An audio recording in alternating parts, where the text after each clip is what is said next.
menjelaskan materi manajemen koperasi dan UMKM. Sebelum saya menjelaskan materi tersebut, izinkan saya untuk memperkenalkan diri saya terlebih dahulu. Nama saya Siti Nurjana, NPM saya 719212749, kelas 2018A, Fakultas Ekonomi dan Bisnis. Nah, di sini saya akan menjelaskan apa itu manajemen koperasi dan UMKM. Nah, di bab pertama itu adalah koperasi. Maka di sini saya akan menjelaskan apa sih koperasi. Nah, koperasi itu memiliki 8 lambang. Di dalam lambang-lambang tersebut memiliki arti-arti tersendiri. Yang pertama itu ada rantai, yaitu melambangkan persahabatan yang kokoh. Kedua, roda bergilir, yaitu menggambarkan upaya keras yang ditempuh secara terus-menerus. Yang ketiga, ada kapas dan padi, yaitu menggambarkan kemakmuran rakyat yang diusahakan oleh koperasi. Yang keempat, timbangan, berarti keadilan sosial sebagai salah satu dasar koperasi. Dan yang kelima, bintang dalam perisai, artinya Pancasila, yaitu merupakan landasan ideal koperasi. Yang keenam itu pohon beringin, yang menggambarkan sifat kemasyarakatan dan kepribadian Indonesia secara kokoh dan berakar. Dan yang ketujuh, Koperasi Indonesia, menandakan lambang kepribadian koperasi rakyat Indonesia. 8, warna merah dan putih, yaitu menggambarkan sifat nasional Indonesia. Nah, apa sih koperasi? Koperasi itu adalah badan hukum yang berdasarkan atas asas kekeluargaan yang anggotanya terdiri dari orang perorangan atau badan hukum dengan tujuan untuk mensejahterakan anggotanya.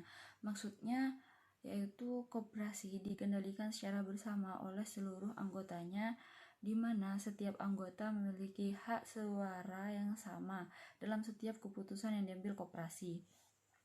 Nah, untuk fungsi koperasi sendiri yaitu apa sih fungsi dari koperasi? Nah, fungsi koperasi dalam pasal 3 Undang-Undang Nomor 25 Tahun 1992 tentang perkoperasian disebutkan bahwa koperasi bertujuan untuk memajukan kesejahteraan anggota pada khususnya dan masyarakat pada umumnya, serta ikut membangun perekonomian nasional dalam rangka mewujudkan masyarakat maju, adil dan makmur yang berlandaskan Pancasila dan Undang-Undang Dasar 1945.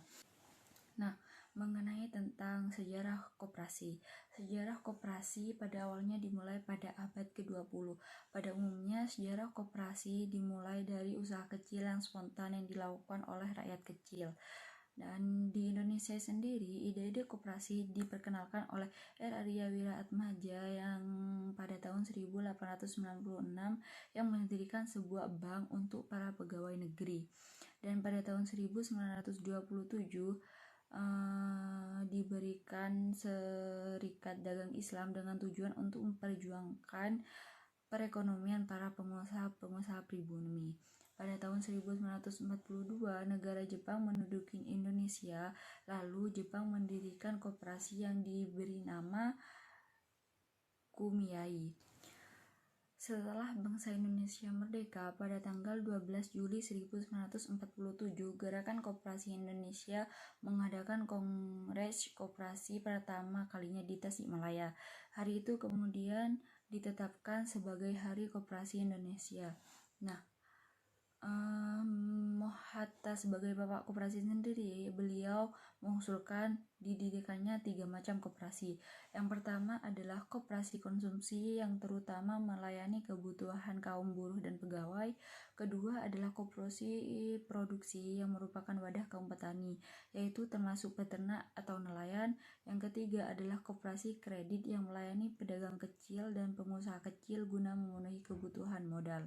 Nah, Bung Hatta sendiri mengatakan bahwa tujuan koperasi yang sebenarnya bukan mencari laba atau keuntungan, namun bertujuan untuk memenuhi kebutuhan bersama anggota koperasi. Apa saja sih landasan dari koperasi? Nah, landasan koperasi memiliki 3 macam. Yang pertama, landasan ideal Pancasila. Yang kedua, landasan struktural UUD 1945. Dan yang terakhir, landasan operasional pasal 33 Undang-Undang Dasar 1945. Nah, untuk yang pertama itu ada landasan ideal Pancasila, di mana yaitu sebagai sarana untuk mencari masyarakat yang adil dan makmur. Koperasi ini tidak lepas dari landasan-landasan hukum. Untuk yang kedua, landasan struktural Undang-Undang Dasar 1945, yaitu Undang-Undang Dasar 1945 menetapkan koperasi pada kedudukan sebagai soko guru perekonomian nasional. Nah, untuk yang terakhir itu landasan operasional pasal 33 Undang-Undang Dasar 1945, yaitu Undang-Undang Dasar 1945 pasal 33 ayat 1, yaitu perekonomian Indonesia disusun sebagai usaha bersama atas asas kekeluargaan. Nah, maksudnya itu adalah dinyatakan bahwa kemakmuran masyarakat yang dinamakan bukan kemakmuran perorangan, dan bentuk perusahaan yang sesuai dengan itu adalah koperasi. Nah, selanjutnya yaitu tentang asas koperasi. Asas koperasi sendiri dibagi menjadi dua macam, yaitu asas keluargaan dan asas gotong royong. Yang pertama, asas keluargaan. Nah, asas keluargaan ini mengandung makna adanya kesabaran dari hati nurani setiap anggota koperasi untuk mengajarkan segala sesuatu dalam koperasi yang berguna untuk semua anggota dan dari semua anggota koperasi tersebut. Jadi, bukan untuk diri sendiri maupun beberapa anggota saja, dan juga bukan dari anggota melainkan mencakup semuanya. Dengan asas yang bersifat seperti ini, maka semua anggota akan mempunyai hak dan kewajiban yang sama. Untuk yang kedua, asas gotong royong. Asas ini mengandung makna bahwa dalam koperasi harus memiliki toleransi sifat yang memiliki sifat kerjasama dan sifat-sifat lainnya yang mengandung unsur kerjasama. Untuk selanjutnya yaitu mengenai pertumbuhan dan perkembangan koperasi Indonesia. Mengenai perkembangan koperasi sendiri ada 3 macam. Yang pertama, perkembangan koperasi dalam sistem ekonomi terpimpin. Yang kedua, perkembangan koperasi pada masa Orde Baru. Dan yang terakhir, perkembangan koperasi pada masa reformasi. Nah, untuk yang pertama, perkembangan koperasi dalam sistem ekonomi terpimpin itu ada 3 hal.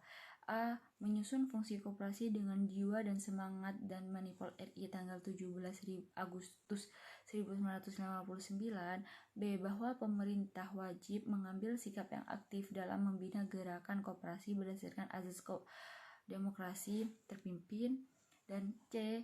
Bahwa dengan menyerahkan penyelenggaraan koperasi pada inisiatif gerakan koperasi sendiri dalam taraf sekarang, bukan saja tidak mencapai tujuan untuk membendung arus kapitalisme dan liberalisme, tetapi juga tidak menjamin bentuk organisasi dan cara bekerja yang sehat sesuai dengan azas koperasi yang sebenarnya.